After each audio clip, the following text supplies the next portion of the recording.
Yeah, good evening, everyone. I'm still waiting for my guest to come on, so just give me a couple minutes and we can get ourselves started.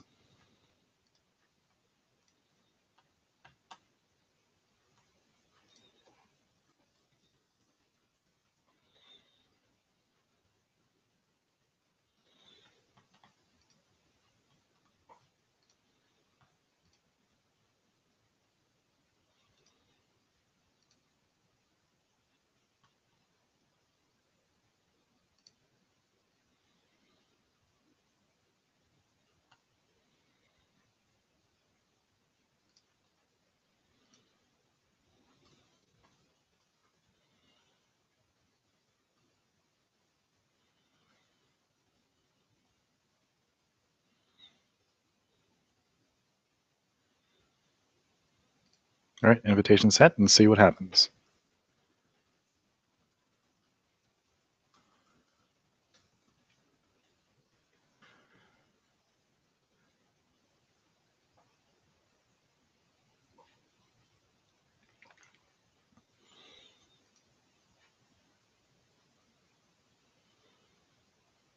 Welcome, viewers. Let me see if I can find a way to open the chat.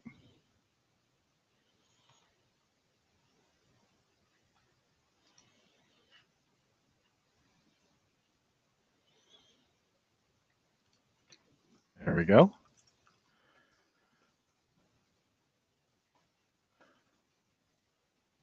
Oh, 7 viewers. Thank you for joining. We're still waiting on my guest, so give me a moment.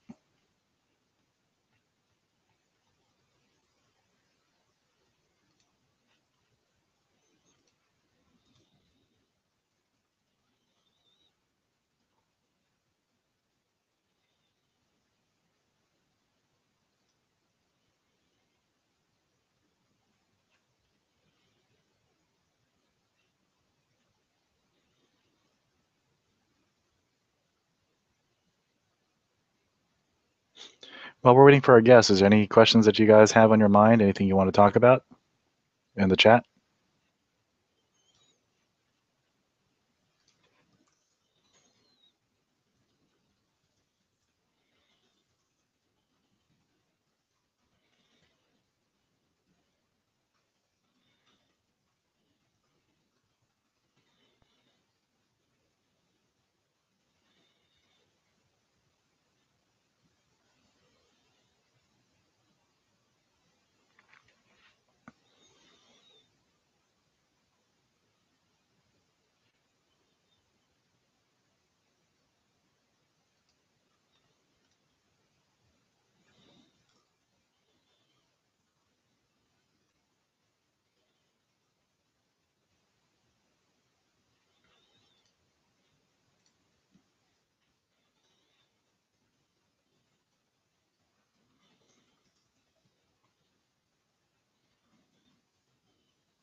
For those of you just joining, I'm still trying to get my second guest in, so I apologize for the delay.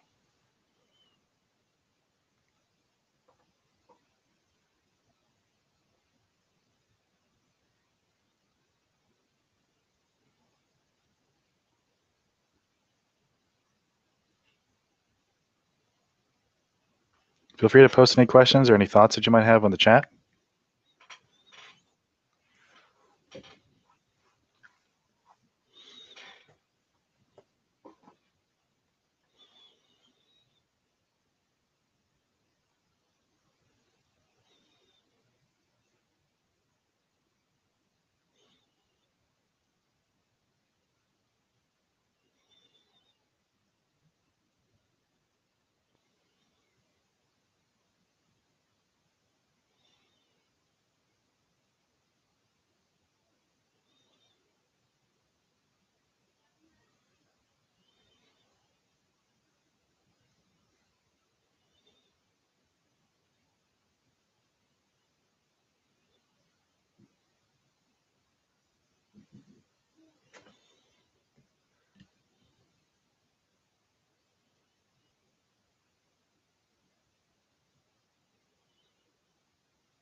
Hello?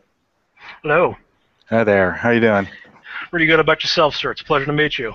Pleasure to meet you too. I think we met about 2 months into GamerGate back when I think Op Skynet was going up. Yeah. It was really interesting because there's not too many people that I've found in this movement that I would consider religious or spiritual people, and so it was very interesting when I got your message. I'd argue that pretty much everyone I've met is very spiritual in one way or another. As far as religious is concerned, most people don't like affiliating with religion, but That's true. no, I really think it's just an incredible number of people that I've met in the last nine months now. Can you believe it? Yeah, yeah. It's really shocking how long it's gone on. I'm so happy. I mean, that it's lasted as long as it did. It didn't peter out. This is no little you know we're not just waving our flags around and that's it. We're actually going out there and changing the gaming industry, which is really amazing. For those of you who are in our audience, actually, that we're talking to Raging Papist on Twitter. And everyone knows me as either GameDiviner or Paulo Munoz. Have never been anonymous, but Raging Papist over here. I'll be sure to post his Twitter on the bottom so you guys can follow him as well. He's one of the. I don't know how we even got into the conversation, but it had a lot to do with. I think it had to do with like spirituality as well as like games, because I think, at least for my experience, most of the time when people talk about video games, they always talk about it negatively when it comes to people in church. They're always so. Uh, what's the word I think that you describe how people just, especially in church, how they react to video games. It's like It's it's negative. yeah. I think that's a way of lightly putting it. Yeah. I've seen all sorts of people say, I mean, especially if you get stronger evangelical, it's more like it's satanic and, it's antichrist and stuff like that. Which if you go further down the line, but it's as far as I'm concerned, it's always been a very negative because people always view it as a childish thing or something. Right. But that's how we ended up meeting each other very early on at Op Skynet, and I'm very glad to have reconnected. I think I think you and I haven't really talked to each other almost for about a couple months now. Yeah, you originally asked me to make a video describing sort of why, as a person who's right of center, why would you even be a part of GamerGate, considering that the vast majority of the movement is at the very least center left, Yeah, politically speaking. I mean that's a strange thing. Like everyone, at least in the media, is portraying it as a rightist movement, but everyone I've ever met has always been socially left and very much what I mean, at least at the very beginning, they would describe themselves as liberal. I think pretty much all of us have shifted center. Right. Yeah, it was, and it's really amazing for me because I mean, I feel like this is a culture war that gamers are really starting to wake up to. I mean, if you watch people like V is a YouTuber I really enjoy. V Monroe. Yes, Oh, yes, yeah, yes. I love his accent. He's got the stellar accent. He's got it down pat. I just love listening to him. Yeah. But I mean, even he's saying, like, if you would have approached him just a number of years ago and said, "Oh, have you ever heard of the game mafia or anything of this nature?" He would have laughed in your face and said those things don't exist. But what people are waking up to, and gamers and specifically, are that you know you still there? I'm still here. Don't worry. Okay. Are that these SJWs have really pushed? I mean, they've taken control of everything, every facet of our sort of American society or Western culture. Well, Um, when you say that, like you explain it, like I mean, I think we think a lot of gamers are running into it. Like, I mean, academics and movies, comic books, and finally video games. I mean, is that what you mean by everything? yeah, I mean everything. Not even more the fringe elements, but I mean, I think SJWs have sort of really pushed for the past 40 years or so. Yeah, obviously 40 years ago they weren't called SJWs. But the sort of the progressive narrative has really been pushing very hard, in almost in even like large mainstream things. Obviously, media. I would say even things like spirituality.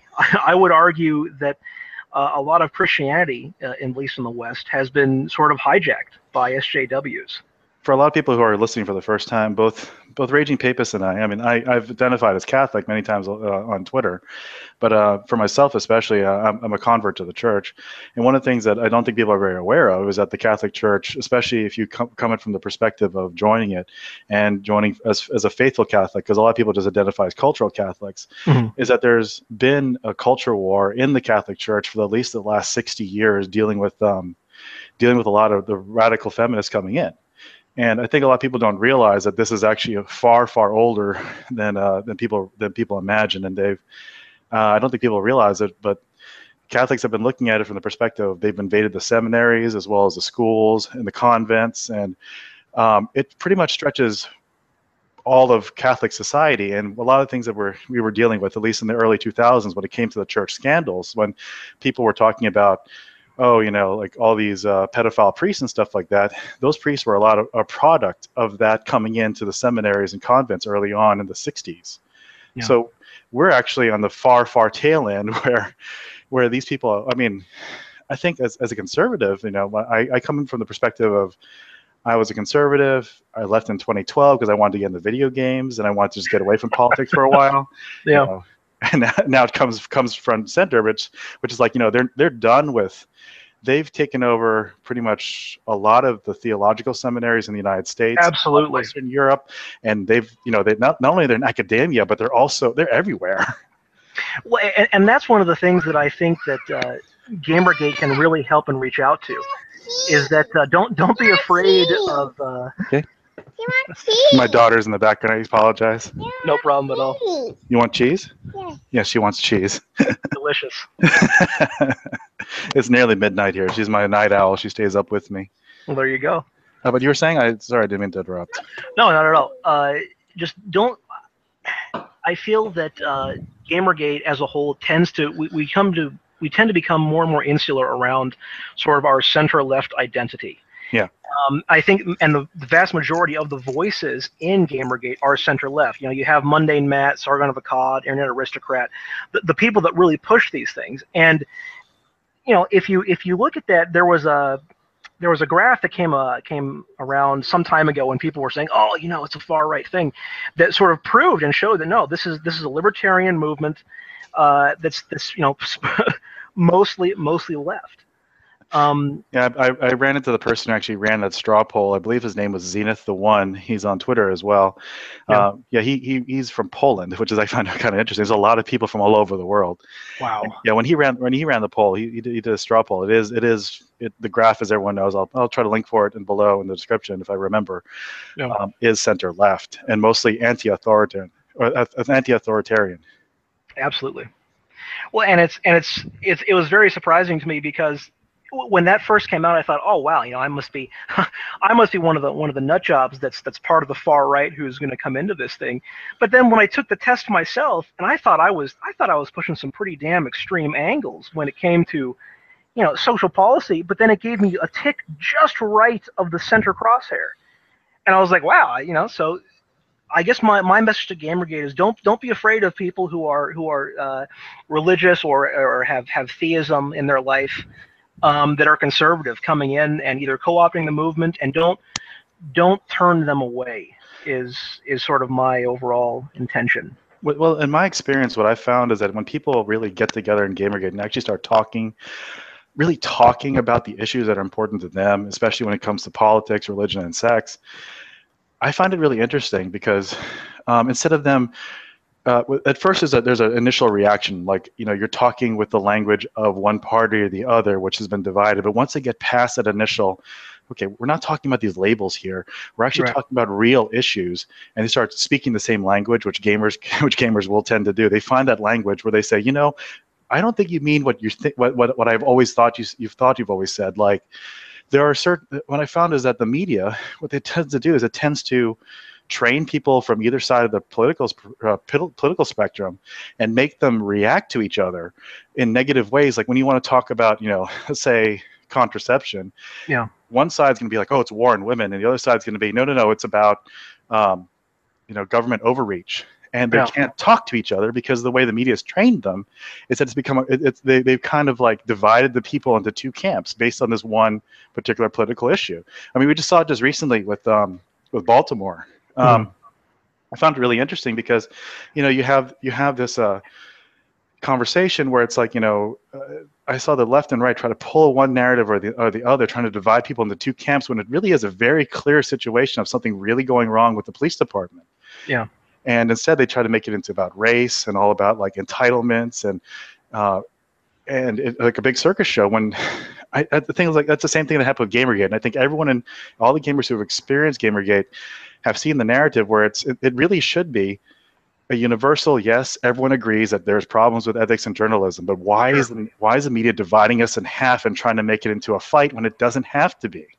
Well, exactly, and I think they did that very intentionally in the beginning to specifically try to fragment us. Yeah.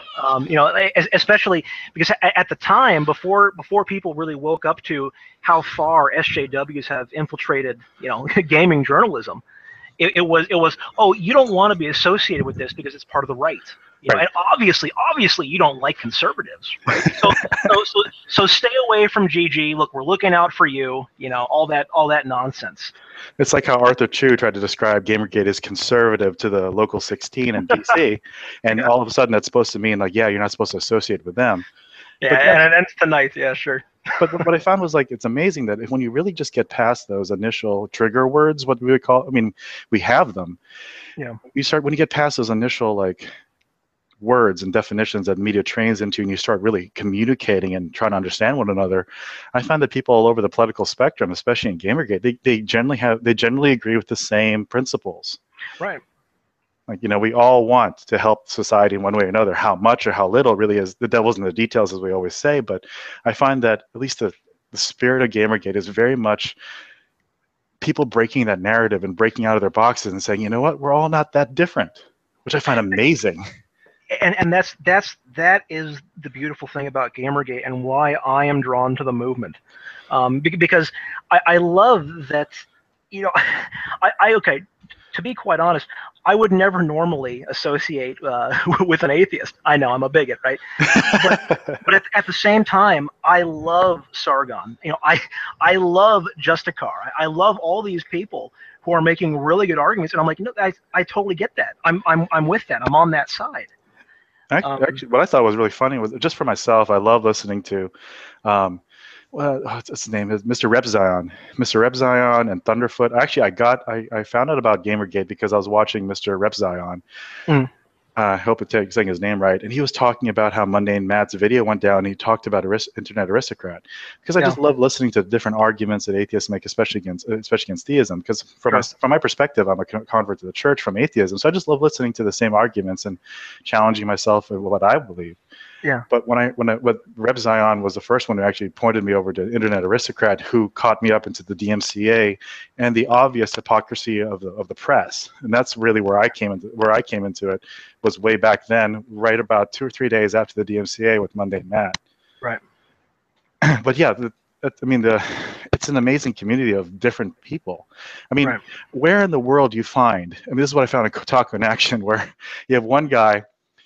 The top voted post on one day is, "I'm a secular skeptic, and this is the reason why I'm in GamerGate."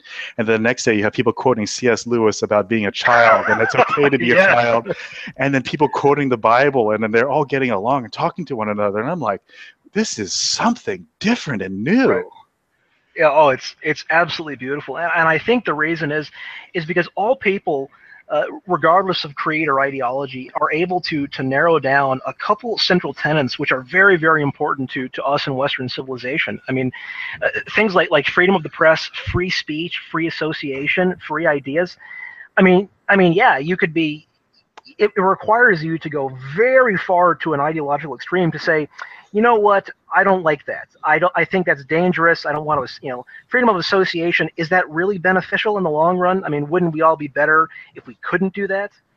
And so I just love that it's a breaking of the mold of all these ideologies and all these people to come together and build something great. You know, to change games journalism, to reform. We have a reformation going on in the games industry thanks to GamerGate, and I think it's so freaking fantastic.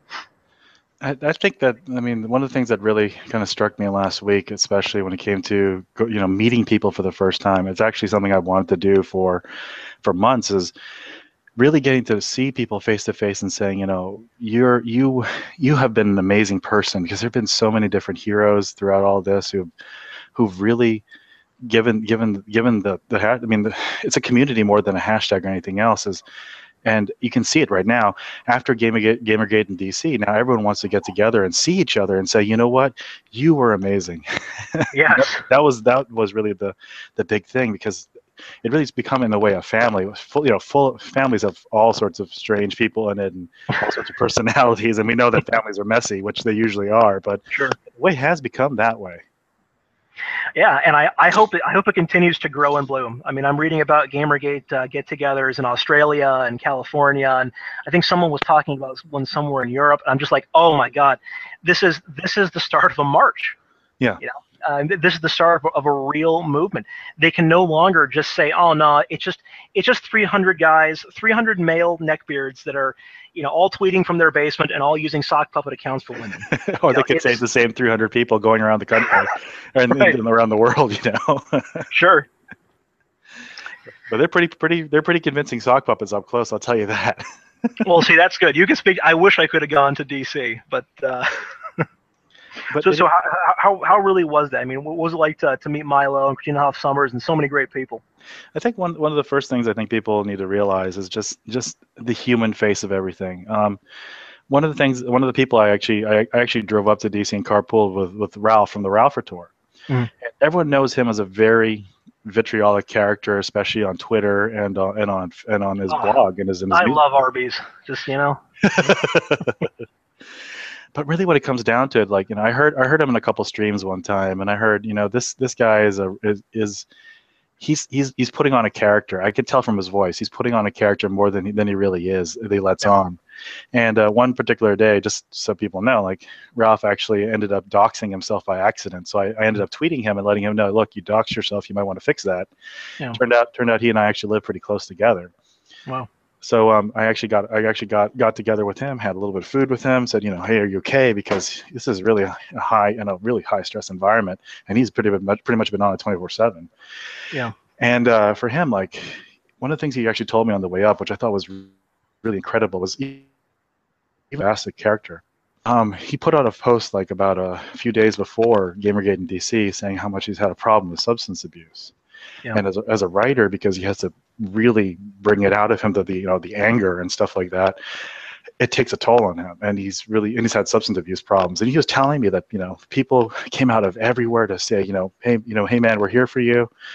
You know, if you need anything, talk to us and stuff like that. I mean, Pterodax, everyone knows him as a troll, but Pterodax himself came out and said, you know, I've had trouble with substance abuse as well, and I know how hard it is. If you need any help, let me know. And I'm like, wow, all these people coming out to, I mean, that's the thing I think people don't realize. I mean, especially, like, you know, we as gamers and as a community, you know, sure, we have all these, maybe kind of laugh at certain jokes and certain people. When it comes down to it, though, I think a lot of people have that humanity in them.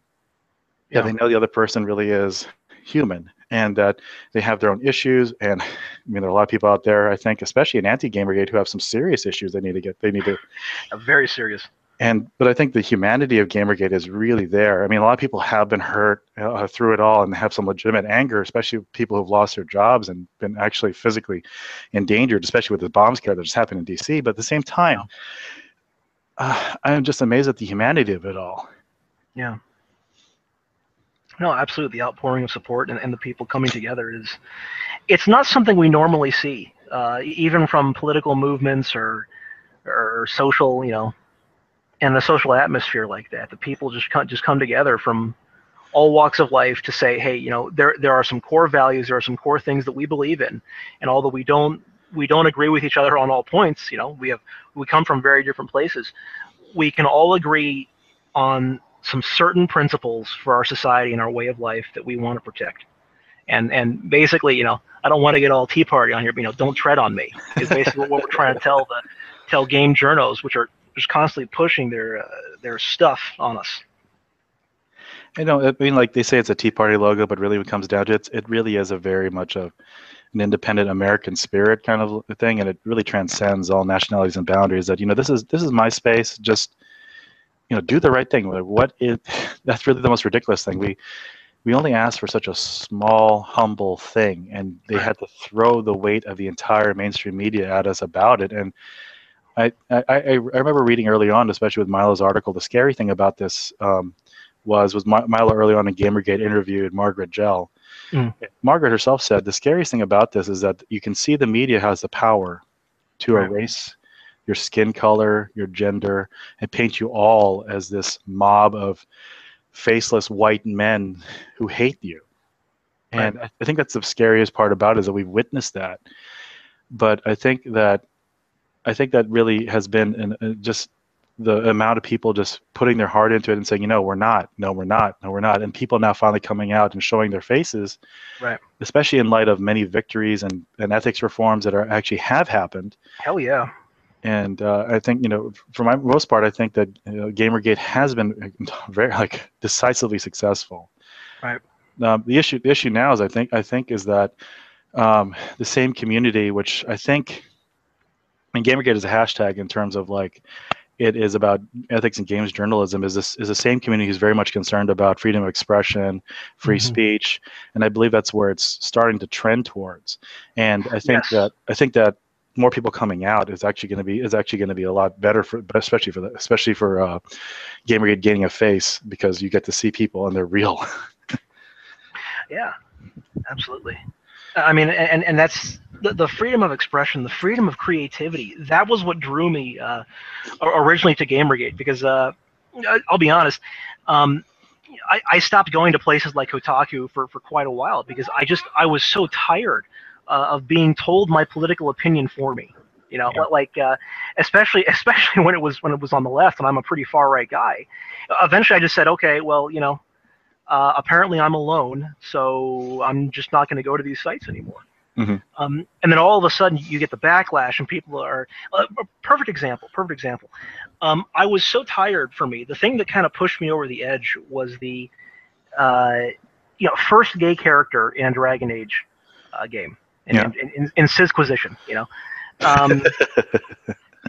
and I was astounded, because I'm like, that's, from a journalistic standpoint, that is entirely untrue. BioWare has had GLBT characters since the 90s. Like, what are you talking about? And then they do another article. First transgender character in BioWare. Look at how amazing! Isn't this great? And they absolutely, BioWare themselves, they use this as a shield to deflect criticism against the game. I mean, they will flat out tell you on their forums that, look, maybe if you don't like our characters for whatever reason, maybe you shouldn't be playing this isn't for you. We didn't design this for you. It's like your time is over here. And I got so sick of it. And I'm like, and so people may say, they may raise the question, well, is that really journalistic ethics? And I would say it absolutely is, because they're pushing a narrative and silencing all dissent that is contrary to it. And journalism is not supposed to be about that. So, I mean, I actually wondered a lot about when this actually started. I mean, what did you notice it? I really didn't notice it until the water was boiling that this was an issue. Because I mean, for myself, I kind of joked about with my wife about boob plates and whatnot, and how ridiculous some of this fashion was. Right. And I kind of agreed with it at one point, but then it really was GamerGate that made me wonder, why are they attacking certain Japanese developers for this? And but I really didn't notice until the water was really boiling and GamerGate happened, that I'm like, this really is a narrative that I didn't notice. Well, see, and that was even, exactly. And on top of that, I assumed that I was alone. Because if you read all these articles and you read the comments for the articles, they're all in lockstep agreement. Anyone who disagrees with the article on these sites they are ridiculed to the nth degree. So I thought when I was leaving these sites, and I was like, well, I don't like Kotaku anyway. I don't like the direction BioWare's going anyway. That I was alone, and then lo and behold, you find out that there's actually a ton of people that are we're really pissed off about it. Stop telling devs and artists and designers the kind of characters they are not allowed to create because they're too sexy or they have an unrealistic beauty standard or some other such bullshit. Just stop. Stop the censorship. And as we've just seen with Joss Whedon, he's not, even if you are what he called a staunch, adamant feminist, it's still not enough to. No, they'll eat you alive. Yeah, they'll eat you alive. And funny thing, I just posted on Twitter. I just saw it like about 2 hours ago, right before the stream, and I'm like, why is everyone so mad? Because I did not read any of the articles of why people were mad. I had no idea why anyone was mad. So when I came out of the movie, I'm like, why is everyone mad? That was a good movie. Yeah. I mean, it's a ton of action, a little bit of character development. Maybe could have done more, but they have a huge ensemble cast and a lot of ground to cover, so I can understand that. But it's like, where's the outrage? I mean, like enough to toss him out of Twitter? Right. So I don't know. I didn't get it. Yeah, no, they will absolutely just sacrifice each other to the altar of their of their SJW god. I don't even know. I don't even know what it is. And I think that really that's what it is that there's no mercy in it. Yeah. I think that's the big thing, is that there's no room for humanity and people just being people. They're not perfect. They're not going to be, and they're not going to be 100% right all the time. There's just no mercy in it. Like, these people are idols and gods, and if you just happen to make one mistake in one thing or a little bit, the image is broken, and you have to be an iconoclast and destroy everything. Right. Break all the statues, burn all the artwork, because it's all bad. Right. Yeah, they're tainted. But yeah, the trip to DC was actually really great. I mean, not only just spending time, I mean, with one person. I think the hardest thing was that there were so many people there. Mm-hmm. That was the craziest thing. Is that there were. I mean, they said 250. I mean, we packed that room really tight. That doesn't look like 250 from the pictures that I've seen, by the way. That looks like a lot more. I think Otaku was kind of shaving some numbers a bit. I think Milo had the most accurate number because he had the RSVP, and that's the number he replied about. And some people couldn't make it, some people did, and it was impossible to move and really to get through and talk to each other. I mean, there was a couple of people I was able to get to, and a couple of people I only spent a couple of minutes with, which I highly regret. And I hope to actually do a couple of streams with them as well, especially some independent game developers I ran into. Absolutely.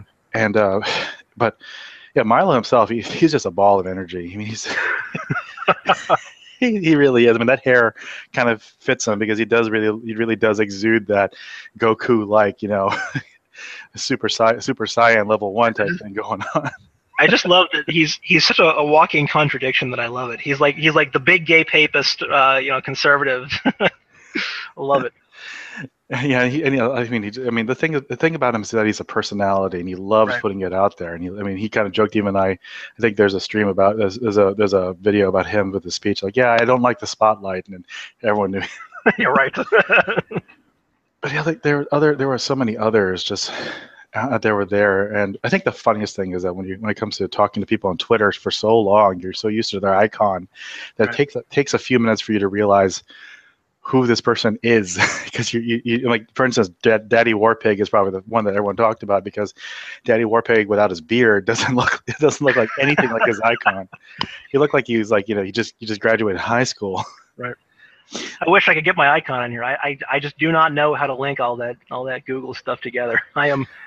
I'm rather nub when it comes to all that crap. So it's all good. I mean, you have the beautiful one of the sorceress from Dragon's Crown is what yours is. Oh, absolutely. I love having her as my personal avatar because from Assault, man. I mean.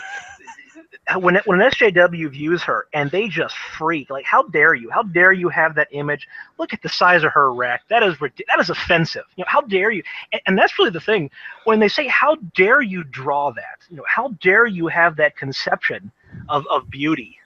I'm just like, wow, you want one ugly world, don't you? Like, just, my God. Where everyone's average and no one's offended.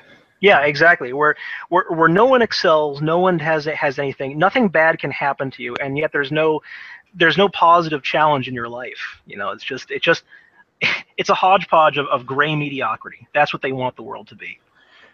And I think that really is a major error that we're seeing, is that it's about they emphasize equality to the point where there is no excellence, not in beauty, not in performance, not in richness, or even success. It's all about equality to the point where it's so bland and not offensive. Everything's just gray.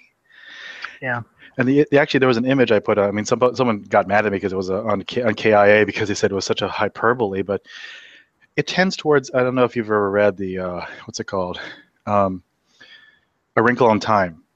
I have not. You've never, okay? In Wrinkle in Time, it's a child's story that I remember a lot of people reading, by Madeline L'Engle, and it describes a place where everyone in their houses are all equal. They all have equal plots of land, and they watch all the children are playing outside and dribbling their balls. And then they for a second they pause and they wonder why it's so eerie. Mm-hmm. And they realize that all the children are dribbling the balls in the exact same way at the exact same time, all in rhythm. And they start getting really freaky. Yeah. And the one child is, bouncing the ball in such a way that they're dropping it and they're not able to keep it in rhythm. And the mother runs outside and scurries the child away out of fear because the child is different. Yeah. And that's the kind of image that stuck with me when I read that book, that when I'm listening to a lot of these things about, some people are, more excellent, some people are more beautiful, some people are more athletic. Right. And they want that gray of equality. It kind of scares me, and it starts to make me think about that image. Right. I think the thing that really worries me about the gray and what these people actually want is the mentality behind it. It's the a lot of SJW converts, and essentially is what they are, who have just recently discovered this thing from their far left feminist friends. They gravitate, I think, to it specifically because of the calling of, you are on a righteous quest, basically. Like you are going to be solving the world's problems for the people that don't really have them, basically. And they do it in such a way as to appeal to reason, to appeal to your sense of belonging to a group. But it's all a facade. And I think the example that I'll use is, I spend a lot of time on the BioWare. Yes, I talk about BioWare a lot. I'm very salty with that damn company, with what they did with Dragon Age and the Doctors leaving and all of it. But especially now with the changing of the company, and the Doctors leaving, the full EA acquisition, I think BioWare is a perfect case study of what happens when SJWs slowly co-opt and slowly grow within a company, to the point that all opposition is either fired or left, and you have what remains. And I think that is, and Dragon Age Inquisition is the culmination of that. Because, for instance, there was a very lengthy post, because everybody on the BioWare forums is fighting about this. Why did you do, why did you put in BioWare's first transgender character? I mean, they serve no purpose to the story. You can interact with them for 4 lines. What was the point? Why did you spend all this money in touting about it? It's kind of a token character with people, I think, but most people were complaining about, is what I understand. Absolutely. And Alan Schumacher, who's a big guy over there, he writes this long, elaborate post where I shit you not, he goes into feminism, white privilege, mentioning cis people, and he pulls in the progressive stack. And he even says, and he even tries to empathize. And so I give him this. He tries to empathize because he says that, when people say that I don't like a character that I can't romance because they're gay, yeah, I think that sucked for that person. But then I think of all the gay people that can't romance the straight person, and I think, man, there's their heartache is so much more than the straight guy, and that's basically what draws me to this. And I'm like, really? So it's a soft bigotry. So what you're saying is, yeah, it's unfortunate about the cis people, the straight guy, but what about the gays? I mean, oh my God, all these poor people, and of course the comment gets over like 100 some likes from all the people on the BioWare forums. It's touted as, like this is the official company policy now, and I'm just like, wow, how far has BioWare fallen? It's not about the storytelling, it's not about the characters. Well, it is about the characters, but it's about the characters from the perspective of I want to push a political narrative, and if you don't like it, well then get out. But at the same time, he doesn't really answer the objections. No, he's going for your feels, you know. I mean, the objections that this is a token character that really didn't touch upon those issues, but he's just there because he needs to be there for quote unquote diversity. Right. It doesn't. I mean, it doesn't answer. It doesn't even answer the base objections. It's interesting sophistry right there. You go around the argument and talk about emotions and stuff, as opposed to, well, yeah, you're right. We could have done more with the character. Right. And I don't know if you ever read this webcomic. I've talked about it several times on Twitter. It's really interesting. Also, another interesting case study. Have you heard of the webcomic called Sinfest? I have heard of it. Yes, and for those of you who might not have heard it from the first time, Sinfest was it's an interesting webcomic that started as one of the originals. It started out in the early late '90s. It's pretty darn old and one of the first big ones that came out. But the whole theme about it was all about irreverence. I mean, the name is Sinfest. And the whole thing was it was irreverent to everything, insulted everything, very much like South Park. But he did it in such a between his artistry and his talent, he was able to do it in a very Calvin and Hobbes-esque way, and point out really interesting things by being so irreverent. And I don't know if you're familiar with how it is now. About like 8 years ago, I believe, it started seriously changing from being a comic about humor to basically a preaching apparatus. That's too bad. I mean, have you read it recently? I have not. I've never been a big webcomic guy. Oh, okay. But I know that a lot of my friends were into Sinfest, and so I get where you're coming from. Yeah, but what happened was about 8 years ago. I mean, some people even thought that this might have to do with him getting a girlfriend who was a feminist or something like that, because all of a sudden he's really preaching this angle about anti-sex, anti-pornography, anti-patriarchy. I mean, heck, he has these. It actually goes into long lengths about how the patriarchy theory is real. He has this one comic, and I thought, people thought it was satirical, but later on they found out he really means it seriously.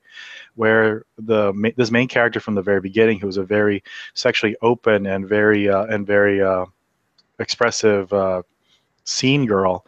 Yeah. Her name is Monique. Later on, starts seeing the patriarchy and everything, and how feminist oppression is really there. And of course, and the way that the artist depicts it is like the Matrix. I mean, he is completely and totally serious about this, which was what scared people after a while. Like, he is serious. He's not being satirical. Where all of a sudden your eyes are open, you see the Matrix, and you can't close your eyes anymore. The patriarchy is there, constantly oppressing you, and it's like people are, for about 2-3 years, maybe 4, people were thinking that they're waiting for the punchline of this, because there's got to be a punchline. Yeah, he's been 100% serious. Wow. And that's really the scariest thing, is you see this artist who was unapologetic and just bold with his artwork, all of a sudden turning into really a poor preacher trying to shoehorn his an ideology in there, and it doesn't quite fit. I mean, a lot of the old characters you love hate what they used to do and be and apologize for it. And I mean, hell, he makes fun of religion. I don't. Yeah, so does everybody. That's why my name is Raging Papist. I wear it as my armor. At the same time, I find it hilarious that you have the sorceress with their large tracts of land out there, and next to Raging Papist is like, yeah, this guy's religious and very. I do it for a point, specifically to offend people. Well, that is a bit of armor, isn't it? It is. I mean, that's another thing that I think for myself, at least in my experience in GamerGate, which I started out doing my YouTube videos, is I want to say thank you to everyone who was around me, because one of the big things that was really bothering me for a very long time was, as a creative person, I tend to be very scrupulous, and I think it comes across very well sometimes that I tend to be very self-critical. But I didn't realize how much this feminist narrative was really just squelching me from producing anything, because I was always afraid of being called sexist, afraid of being criticized for being too overtly sexual about something or another. And with people on GamerGate, I found that a lot of people are just, just be yourself. Just be yourself, and it's okay. And I think between that and a lot of, at least, I've been working with a priest about this for quite a long time, to be, hey, it's okay. We'll work through it. You're fine. there's a human element to yourself. You should always allow for that. And I think that's what's really missing with a lot of SJWs is they don't allow themselves to be human, and they eat you alive if suddenly you are. But well, yeah, and especially a lot of these feminists are very rabidly anti-sex, and that's why they don't like someone like the sorceress or people that draw beautiful women or beautiful characters, because they're like, we don't want beauty. We don't want to see something that could be sexualized. It's amazing that I'm the reactionary papist, and yet they're the prude. it's like wow, we've come full circle, haven't we? I mean, just. Well, I mean, like, I think that's the thing, that the big contrast is, I mean, just even the John Paul II, which people don't realize, is that with the restoration of the Sistine Chapel, he actually said, you know what, take out those censorious pieces of cloth that were drawn. Actually, the original didn't have those cloths over it, and people at one particular point in time, there was a certain prudery that happened during one particular reign of a pope, and they actually painted over pieces of cloth over the nudity of the originals. And when the pope had the Sistine Chapel restored, he had the nudity restored back to the paintings to its original form. And that's one of the things that I don't think people realize, especially with, when it comes to Catholicism. It's like there's a wide range of opinions of this, and it's open for debate, which is the big thing. It's open for debate for people to talk about how much is okay and how much is not okay, because it all depends on the individual, and that's really what it comes down to. So, one person may be okay with it, another person may have an issue with it, just like some people might have it with alcohol as well. So, well, and all opinions should be allowed to be expressed, and that's the point. Yeah, and I think that's really the spirit of GamerGate, which I find in a lot of people. It's like, you know what, if you don't like it, you don't like it. It's okay. Yeah. For sure. No, and it's really, I think we're going to see a bit of an infusion of. I hope the GamerGate is open to it. I mean, I've met so many nice, good people here. I'm assuming they will be, but the media is going to start pushing really, really hard against you're a right winger, and I would say, frankly, GamerGate, double down yourself. Like, don't be afraid of being called right winger. Don't be afraid of right wing people. I mean, look at Pope Francis just made a statement. V Monroe read the article. I was stunned that he read the article. I kind of missed it. What was it about?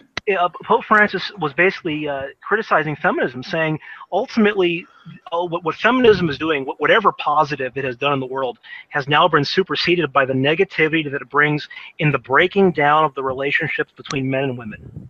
Oh, yeah. Is what he's been saying about feminism, and my God, the media is trying to crucify him for it. Like, it was really astounding. So when V said, "Wow, I kind of in that lovely Romanian accent, I can't believe I'm agreeing with religious people here." I'm like, this is beautiful. See, we're all coming together just as God intended, Because it comes down to the fact that fun and joy is a human thing.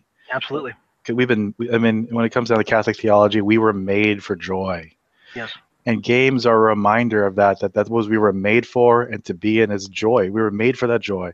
And so, I mean, with a lot of social justice people, they're like, joy is problematic. Joy is problematic. Damn straight, man. Can't have that. You can't have fun. You can't have this. I mean, you have to be serious all the time. You can't. I mean, there's no room for immature games that you might just want to play every so often. And I think that's another thing. Like, when you're with kids, the way they write about them, Nintendo especially. I mean, Nintendo is all these tropes and redoing their games over and stuff like that. And I'm like, you know what? If you play with your kids, right? It's great that they're revamping it, because I get to relive these experiences with my kids. Yeah. And I don't think they realize that's who they're targeting. It's not about it's a target audience, and it's just as valid as someone making a game like Hatred. Sure. It has their target audience, and hopefully we won't find an 8-year-olds playing it, but you might. Right. It's an individual thing. I mean, I don't know what to say in regards. Otherwise, parents, if there's something you don't want your child to see, then don't allow them to see that. But eventually, all children will come into the world, and they will be, and the pressure of the world will be put upon them. So, steal them, give them the arguments, tell them, teach your children how to live. Basically, don't wait for the media to do it for you. I think that's also a certain attitude. I mean, just for myself and my wife, even though we are very much religious, is that Yes. we don't want to. I mean, I think it's better that you don't shelter. I mean, it depends on the child, obviously, but sheltering. I mean, there's a sheltering, bunkering attitude when it comes to a lot of religious people, and I think a lot of gamers that I've met come out of those sheltered homes a lot of the time, where the Yeah. parents are like, no violent games, no this, no that. Right. That's an impression with religion, is that it's always a negative thing as opposed to a plus, something that you add. So it always takes a space of, okay, you can't play these games because you're a Christian. You can't play these games because you're religious. You can't play these games, or even like you can't do these things that other people are doing and having fun with, and it looks harmless, and usually is. So there's that reaction to it. And I think Christ-centered gamer is frankly a good is a good reaction to I guess those a more evangelical, a bit more zealous, I think, mentality against gaming. I mean, I myself, I'm a deeply religious person, but I have, especially hanging around so many skeptics and atheists, I do have moments of doubt, but I think it's part of the beauty of it, is that it is a reflection. It is rational thought that you're constantly turning around for the purpose of gaining truth. I thought, that's the point. So, shelter your kids, give them the arguments, gird them as best you can, but at some point, when they leave the home, you have to trust that they will make the proper decisions. So. And when they do make mistakes, that you've given them the tools to be able to take ownership of it and do something with it. I think that's the other thing. That a lot of people just, I mean, when it comes down to a lot of social justice people want to remove these freedoms because they don't want people to make these mistakes because they have horrible consequences. Right. That's part of life. And exactly. Especially with being a family, when someone has a major tragedy, I mean, that's one of the big things is coming together during these times when someone does make a mistake and being together to fix them. Right. And I think that also, I mean, that's something that as a culture that we're struggling with, especially, but that's a legitimate thing that people should talk about, and a little bit beyond our scope right now too. Right. But yeah, I think that as one of my earlier videos I talked about, it was the fundamental trust or distrust of human beings is really what really splits the two camps, is what I think. I like that video, by the way. Oh, thank you very much. Yeah, I hope you guys will go watch it if you haven't seen it. But I did a short video about the two different philosophical bases between GamerGate and anti-GamerGate, which tends to be SJW. So that's why I think it is. It comes down to, do you trust human beings, and do you trust that they will do what is right in the end, and what will they do? So it's all about, I think, a little bit of philosophy there. Mm-hmm. But I mean, it reminds me of a quote to. I know that probably there are many atheists in the crowd who are probably getting a bit pissed at all the religious talk, but I will just say it does remind me of a quote from JP2 that's basically, the world tells you that you want comfort, but you were not built for comfort. You were built for glory. And so go out, live your life, make mistakes, learn from them, and live. And I think the people who exemplify that the most are these gamers. Absolutely, it's GamerGate. I mean, like, comfort, for goodness sake. I mean, for myself, I went out to DC and I went to confession beforehand because I thought that something serious might happen, which it could have done. It could have happened. Yeah.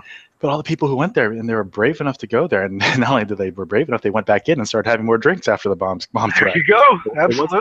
The funny thing is, it wasn't a bomb scare because no one really got scared. They were just there because they wanted to be. Can you imagine if Anita Sarkeesian had a fraction of the courage to go back in there and give her talk or do her shit? I mean, because quite honestly, one bomb scare. Oh well, I've been paid anyway, so I'm out. Meanwhile, GamerGators are told, we're going to level this building if you all go in there, and let's go have some drinks, man. Well, it ends tonight, right? It ends tonight. Oh, chew you. But yeah, it is quite an amazing group of people, and I'm only met a fraction of them for just such a short amount of time. I really hope that all the other ones across the country and across the world have a great time just meeting each other. And one day I hope to meet every single one of you. Every single one of you glorious bastards is what I call you guys. Absolutely, you glorious bastards. And I hope the movement continues to grow. Okay, something I'd like to see an evolution of is, I know that a lot of people don't want to start incorporating politics into GamerGate, right? They don't want to say, well, we're against the left or we're pro-right or whatever have you. We want to make this strictly about gaming ethics, right? Mm-hmm. As many victories as we've had, I think we could, frankly, we can do more. I mean, what? Don't just, I think, don't be satisfied with just saying, well, this corrupt journo somewhere said an opinion that's wrong or unfactual or whatever. But we could, if we wanted to, be a watchdog against, frankly, SJW developers. Like against saying, hey, you can make the game. It's totally fine. It's like what Mundane Matt said about that game. It got pulled from Greenlight. Something like kill all the fags or something. Oh yeah, that horrible thing.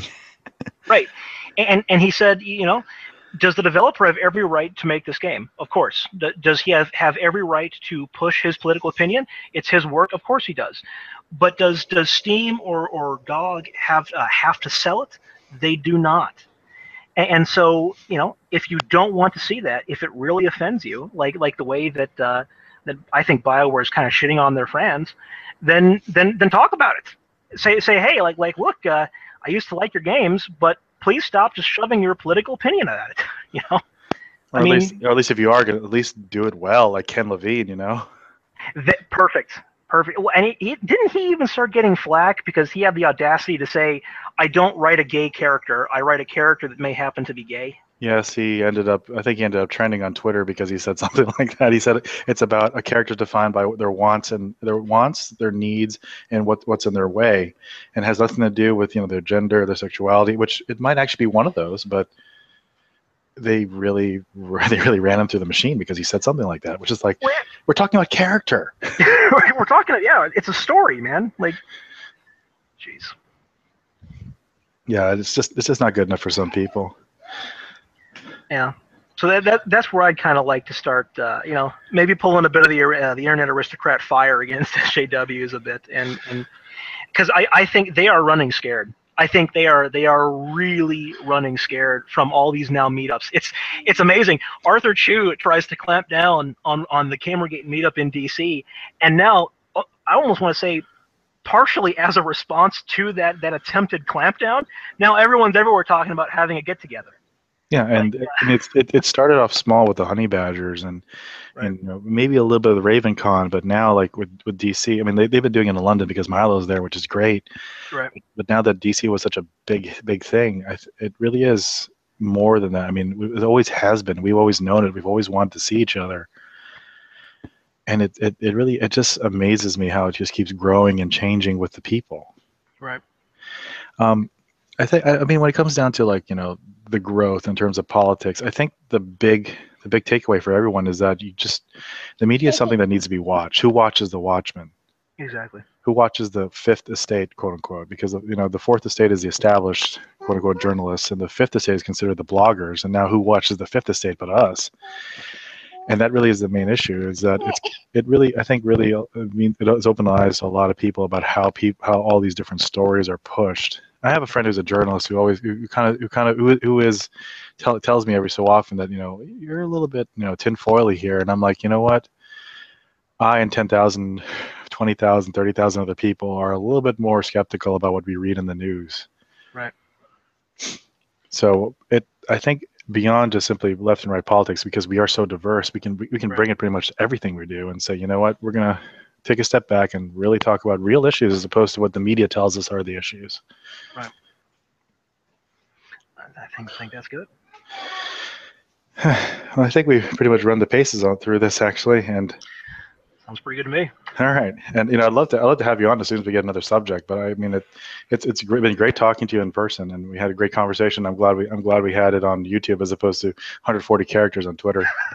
Yeah, it's kind of nightmarish when I want to talk about what makes a beautiful character, and why should we be allowed to draw massive breasts on the sorceress, and I'm limited to 140 characters. Absolutely, sir. It was an absolute pleasure to meet you. Do you mind if I shill my channel? Oh sure, yeah. Be sure to follow Raging Papist. Your channel is also Raging Papist on YouTube, right? Yes, yeah, Raging Papist on YouTube. I only have one video. I've only just started making videos, but I do want to do more with the GamerGate community, politics, religion, all of it. So, absolutely. And you, GameDiviner, sir, good man. Well, thank you very much, and I'm really glad to have met you.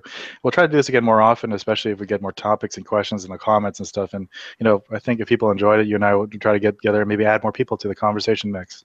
I would absolutely love that, sir. All right. Well, you have a great night. You do the same.